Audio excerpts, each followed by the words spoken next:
in a community that was about 3 miles from where I'm standing now, or from Fort Myers Beach, about 2 miles from the largest body of water, the river next to them, and they were completely flooded. That entire neighborhood, it looked as if every house had their contents, the entire contents outside on the curb there, and people were going through, picking up the last pieces of what they can do and clearing out their homes and figuring out what those next steps were. I want you to actually listen to someone I met there.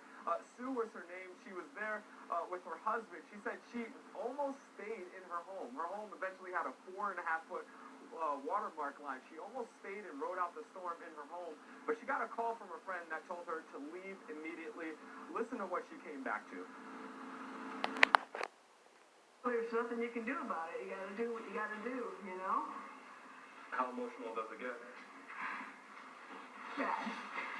This is everything we've all worked our whole life for. Absolutely. And it's gone. In a flash.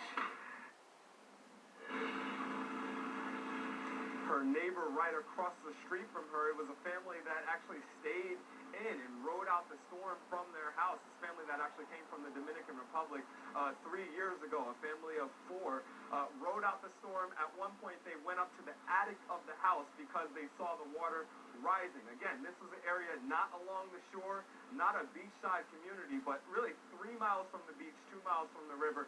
You just get a clearer sense each day how wide of an impact, how large the storm is, and what kind of effect this had on so many people.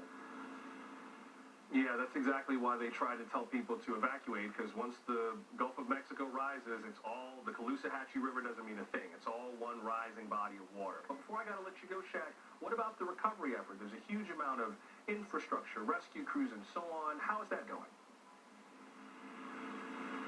Well, this is still a search and rescue mission officially by FEMA, but when you talk to officials, including the Fort Myers mayor who was on MSNBC earlier today, he's acknowledging the reality that we are about a week since this storm made landfall, so this is more like a search and recovery mission. Of course, we want people to be recovered alive, but it's turning more into a search and recovery mission where you're continuing to see that death toll increase. So Fort Myers Beach, that area is still completely closed off to civilians.